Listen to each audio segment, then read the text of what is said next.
Salut à tous et à toutes les amis, j'espère que vous allez tous très bien. On se retrouve pour une nouvelle vidéo où on va parler, comme vous l'avez vu au titre et la miniature, de ce classico. J'ai pas fait de débrief par rapport à ce match difficile à analyser honnêtement, mais c'est ce que je vais faire tranquillement dans cette vidéo, en vous expliquant pourquoi selon moi l'OM ne peut pas s'en vouloir après cette défaite de buts 1. On va commencer tout simplement en parlant un petit peu du match. Bon, on va pas se le cacher, il était vraiment dégueulasse tout simplement. Très peu d'occasions à se mettre sous la dent, un PSG que j'ai trouvé mauvais, un OM qui a eu du mal à être efficace et à proposer du jeu. Bref, j'ai vraiment trouvé que c'était pas spectaculaire du tout et que c'était même très ennuyant. Au final, de notre côté, on ne prend aucun point, mais je pense franchement que le match nul aurait été beaucoup plus logique de ce que j'ai vu. Déjà, premièrement, parce que l'OM a proposé un jeu basé sur la possession, mais a eu malheureusement beaucoup de mal à se montrer dangereux face à un PSG qui ne proposait absolument rien en deuxième période. On a eu le droit à pas mal de critiques de la part des supporters qui visent encore Sampaoli, alors que le coach argentin restait quand même sur une série de 8 victoires d'affilée avant de se rendre au parc. Je trouve que c'est vraiment mal placé de le critiquer et je vais vous expliquer pourquoi, malgré le fait qu'il ait aligné quasiment 7 milieux de terrain durant cette deuxième mi-temps. Je comprends son idéologie, parce qu'en fait, ce qu'il faut comprendre, c'est que quand t'affrontes le PSG, c'est vraiment pas simple. Tu peux pas leur laisser d'occasion, donc tu ne peux pas trop reculer, mais paradoxalement à ça, tu prends beaucoup de risques en allant vers l'avant, en s'exposant à des contre-attaques de Mbappé, en l'occurrence, qui font toujours très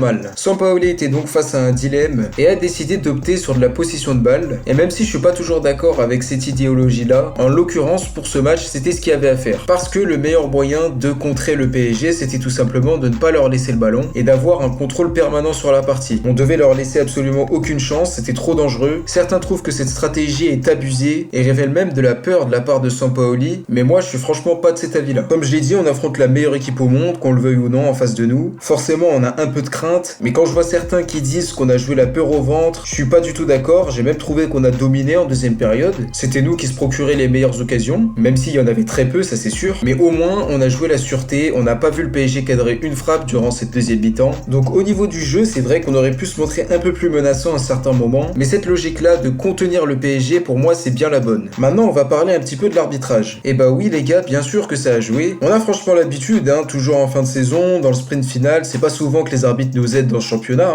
mais ce match-là, c'était encore une fois flagrant. Déjà parce que le penalty de Mbappé en fin de première période, il est pas valable. Ok, le ballon touche le coude de Rongier, mais avant ça a touché sa cuisse. Et c'est écrit noir sur blanc dans le règlement des arbitres. Du moment que ça touche une autre partie du corps avant de toucher la main, et bah y a pas main tout simplement. Donc je vois pas pourquoi est-ce que cette règle ne marcherait pas en l'occurrence pour cette action. J'ai comme l'impression qu'on utilise les règles un peu comme ça nous arrange. Et malheureusement pour nous, ce penalty il change beaucoup de choses, puisque permettant au PSG de rentrer avec un avantage, alors qu'on méritait largement le 1 partout en fin de première mi-temps. Ensuite, après ça, on a par exemple une énorme faute de Danilo qui fauche Gay, mais qui se prend même pas un petit carton jaune, alors que là ça aurait même pu être rouge. On parle même pas de la faute de Marquinhos qui vient littéralement faucher Payet, une faute qui aurait au moins mérité un carton jaune. Le comportement de Neymar est aussi inadmissible. Franchement, c'est un joueur détestable, il est ingérable, il arrête pas de râler. Il se plaint H24 devant l'arbitre, mais n'a jamais rien. C'est un espèce de Marco Verratti, mais en plus qui se permet de casser nos joueurs. Parce que oui, à un moment donné, Guendouzi, on a peut-être un petit peu rajouté sur une faute, mais ça l'a pas empêché de venir essayer de le frapper. Carrément, littéralement le frapper, donc c'est incroyable quand même, venant d'un professionnel. Le hors-jeu de ce Saliba me paraît un petit peu limite aussi, sachant qu'on a eu aucune bonne rediffusion à la télé. Il est peut-être un chouïa hors-jeu, mais je peux vous assurer qu'à certaines actions, ce but était valable, sous prétexte que le hors-jeu est trop limite. Encore une fois, j'ai l'impression qu'on utilise les règles un peu comme ça nous arrange. En plus de ça, on était quand même très épuisé, on revient d'un déplacement en Grèce jeudi, c'était compliqué, on avait d'autres matchs à jouer après ce classico. Contrairement aux Parisiens, on a encore une Coupe d'Europe à gagner et une deuxième place à conserver. Je trouve donc d'un côté normal que les joueurs s'économisent un petit peu, quitte à perdre ce match, mais au moins conserver la deuxième place et gagner la conférence. Le tout sachant qu'en fait, cette défaite, elle a vraiment pas de conséquences graves sur le classement au final. N'oubliez pas que Rennes a perdu contre Monaco, on est allé au parc sans pression. L'idée que peu importe le résultat, ça allait quand même bien se passer sur le plan comptable. Ok, c'était un classico, on voulait le gagner, c'est normal, mais sur le plan comptable, ça change pas grand chose. Et faut pas oublier que ça reste prioritaire par rapport à une victoire à un classico. Pour toutes ces raisons-là, je pense que l'OM aurait mérité quand même un peu mieux, au moins un match nul. Faut dire que l'arbitrage a beaucoup aidé les Parisiens, le tout sachant qu'on était épuisé, qu'on avait d'autres matchs en tête. C'était ma phrase de conclusion. J'espère que vous avez apprécié cette vidéo. N'hésitez pas à me dire en commentaire si vous aussi vous êtes d'accord avec ce que je dis. Ça reste mon avis personnel. Bien sûr, chacun est libre de penser comme il le veut. N'hésitez pas justement à me donner votre point de vue dans l'espace commentaire. On se retrouve en tout cas très vite pour une prochaine vidéo. D'ici là, prenez soin de vous. C'était Kalash. Ciao à tous.